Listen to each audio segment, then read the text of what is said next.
नमस्कार, स्वागत है आप सभी का। मैं हूं हिमांशु और आप देख रहे हैं हलचल इंडिया। बेबाक खबर तेज असर। आइए नजर डालते हैं आज की खबरों पर। कंपनी में नौकरी लगवाने के नाम पर महिलाओं से ठगी करने वाले मुख्य आरोपी अभियुक्त को सहारनपुर पुलिस ने गिरफ्तार कर उसके कब्जे से ठगी के 5.5 लाख रुपए बरामद किए। पुलिस लाइन स्थित सभागार में आयोजित प्रेस वार्ता में सहारनपुर के एसपी सिटी अभिमन्यु मांगलिक ने बताया कि 6 अगस्त 2024 को शाइस्ता परवीन पुत्री मोहम्मद अकबर निवासी खाता खेड़ी हयात कॉलोनी थाना मंडी जनपद सहारनपुर की लिखित तहरीर बाबत एशियन एंटरप्राइजेस कंपनी के मालिक, कंपनी के कर्मचारी व मकान मालिक द्वारा षड्यंत्र करके फर्जी व कूट रचित दस्तावेज तैयार कर कंपनी बनाना और धोखाधड़ी करके करीब 10,000 महिलाओं को नौकरी दिलाने के नाम पर झांसा देकर 2400 रुपए प्रति महिला कंपनी के सदस्यता के तौर पर जमा करा लेना, महिलाओं को नौकरी न देना और न ही पैसे वापस करना और पैसे मांगने पर जान से मारने की धमकी देना और पैसे लेकर भाग जाने के संबंध में थाना सदर बाजार पर मुकदमा पंजीकृत कराया गया था। एसएसपी सहारनपुर द्वारा तत्काल घटना का संज्ञान लेकर शीघ्र अभियुक्तों की गिरफ्तारी के लिए निर्देश दिए गए थे। आदेश के अनुपालन में पुलिस अधीक्षक नगर व क्षेत्राधिकारी नगर द्वितीय के पर्यवेक्षण में थाना प्रभारी निरीक्षक सूबे सिंह के कुशल नेतृत्व में मुखबिर की सूचना पर थाना सदर बाजार पुलिस टीम द्वारा कार्यवाही करते हुए अभियुक्त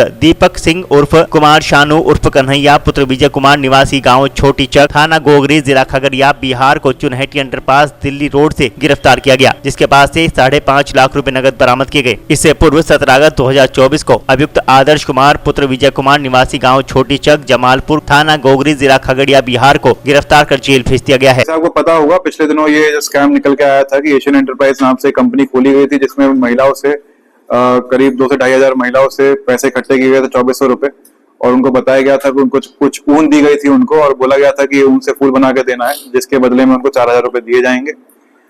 जब इसका आज भांडाफोड़ कर दिया गया है, जिसका मेन मास्टरमाइंड है दीपक और कन्हैया, जो रहने वाला खगड़िया जिला बिहार का रहने वाला है, उसको पुलिस ने गिरफ्तार कर लिया है। जब इससे पूछताछ की गई है तो उसने पूरा जो अपना प्लान है वो इस तरह पुलिस को बताया है कि जैसे ही ये आज से 2 से 2.5 महीने पहले ये सहारनपुर आया था, ये इससे पहले भी 420 के केसेस में अलग अलग राज्यों से जेल गया हुआ है।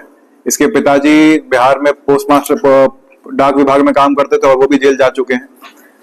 और ये जब सहारनपुर में आज जून के महीने में आया था, जून महीने में आने के बाद सहारनपुर रेलवे स्टेशन से इसने करीब कुछ ऐसे लोगों को पैसे देकर उनसे सिम निकलवाए, 4 से 5 सिम उसने निकलवाए, वही सिम इसने इस्तेमाल किए। उसके बाद ये करीब वहां पे कैब ड्राइवर को लेकर टैक्सी लेकर 2 से 3 दिन पूरे सहारनपुर में घूमा है। वहां पे इसने अलग अलग जगह स्टडी करी है, कौन से ऑफिस सूट करेंगे इसको, कहाँ कहीं ऑफिस बना सकता है। उसके बाद फाइनली इसने एक प्रॉपर्टी रहने के लिए पैरामाउंट में रेंट करी। उसके बाद इसने ये एशियन एंटरप्राइज नाम का जो अपनी कंपनी थी वो खोली। वहां के जो बिल्डिंग के मालिक हैं उनसे उसने रेंट एग्रीमेंट कराया। रेंट एग्रीमेंट जो उसने कराया उसने अपने नाम से नहीं करवाया, वो इसका एक साथी है विनोद, जो रहने वाला उड़ीसा का है, उसको इसने बुलाया और उसके ही माध्यम से पूरा रेंट एग्रीमेंट हुआ।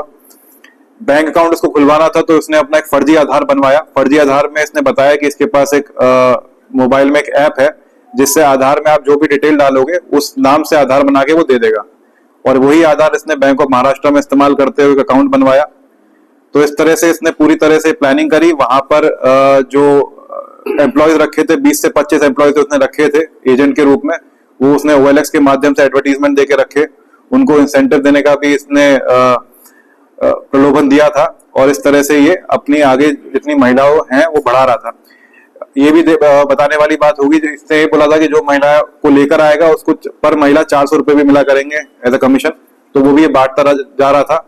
ये जहां से ऊन की सप्लाई लेता था वो सदर बाजार दिल्ली से लिया करता था। वहां के जो वेंडर्स हैं जो जिससे खरीदता था, उनके अकाउंट में भी अपने अकाउंट से पैसा नहीं डालते हुए महिलाओं से ही पेटीएम करवाता था डायरेक्टली, जिससे कहीं भी ये पेपर ट्रेल में ना फंस सके, बैंक का इसका रिकॉर्ड ना आ पाए। तो इस तरह से पूरा शातिर गिरोह ने चला के ये करीब यहाँ से 24 से 25 लाख की इसने जो नेट अमाउंट है ये यहाँ से लेकर फरार हो गया था। उसके बाद जब फरार हुआ, इसने कुछ दिन अपने बिहार और बंगाल में भी काटे, जिसमें इसने पैसे जो पिछले उसने उधार ले रखे थे साहूकारों से, वो उसने उधार चुकाए, और कुछ जगह इसने पैसे अपने सहयोगी को भी दे रखे हैं, जैसे जो मैंने बताया आपको, जो विनोद जिसके माध्यम से रेंट एग्रीमेंट कराया था उसको भी कुछ पैसे दे रखे हैं। यहाँ पर भी हमें पता चला है कि कुछ पत्रकार इसके टच में थे, जिन्होंने इसको ये प्रॉमिस किया था कि ये तो इसका नाम उजागर नहीं होने देंगे, या पुलिस से या बाकी प्रशासन से इसके जो स्कीम है उसका मैनेजमेंट करवा देंगे। तो उसके भी पैसे इसने कुछ पत्रकारों को यहाँ पे दिए हैं, जिसमें अभी विवेचना प्रचलित है। सर, क्या कुछ नाम भी उन पत्रकारों के सामने है जो कुछ पत्रकार हैं इसमें? अभी जैसे मैंने आपको बताया विवेचना प्रचलित है, गोपनीयता की वजह से अभी तक नाम डिस्क्लोज नहीं करे जा रहे, लेकिन जैसे ही हमें हार्ड एविडेंसेस मिलेंगे उनके पत्रकारों के विरुद्ध तो हम नाम डिस्क्लोज सर आज बरामदगी क्या हुई है सर? जी, आज बरामदगी करीब कुछ 5.5-6 लाख रुपए की बरामदगी हुई है इससे। और इससे पहले भी जो इससे पहले अभी गया था इसके सहयोगी, उससे भी कुछ बरामदगी हुई थी और कुछ बैंक में भी हमने पैसा फ्रीज करा रखा है। टोटल 10 से 11 लाख की इसमें अभी तक बरामदगी हो चुकी है पूरे सर, केस किस में। प्रकार से महिलाओं को ट्रेस किया जा रहा है जिनके पैसे जो है रिकवरी की जो वापस की जा सकते जी, कुछ जब हमने इनके ऑफिसर्स को सीज किया था तो हमने जब वहां पे देखे थे तो कुछ रिकॉर्ड्स मिले हैं और जो एम्प्लॉयज इनके यहाँ काम करते थे उनसे भी पूछताछ की जा रही है।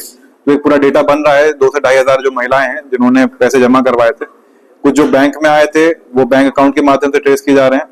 तो इसमें कार्रवाई प्रचलित है और जैसे ही विवेचना आगे बढ़ेगी तो हम मानते हैं कि 2 से 2.5 हजार जो महिलाएं हैं जिन्होंने अपने पैसे दिए थे, और इसके अलावा जो महिलाएं आके क्लेम भी कर रही हैं तो उनसे भी हम रसीद देख रहे हैं कि जो रसीद दी गई है वो ठीक दी गई नहीं दी गई। इस माध्यम से हम पूरा डेटा बनाएंगे और कोर्ट के साथ शेयर करेंगे, जिससे ये पैसा जो हमने जब्त किया है वो कोर्ट के माध्यम से इनको रिलीज हो पाए। भाई और बहनोई का नाम भी इनके सामने आया था, तो क्या?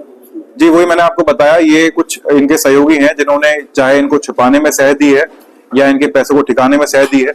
तो जैसे जैसे विवेचना चलेगी, जिसका रूल सामने आता रहेगा उस पर कार्रवाई होती रहेगी। वक्त हो चला है आपसे विदा लेने का। कल फिर होंगे हाजिर कुछ नई और ताज़ा खबरों के साथ। तब तक के लिए दीजिए हमें इजाजत। नमस्कार। हमारे YouTube और Facebook चैनल को फॉलो और सब्सक्राइब करना ना भूलें।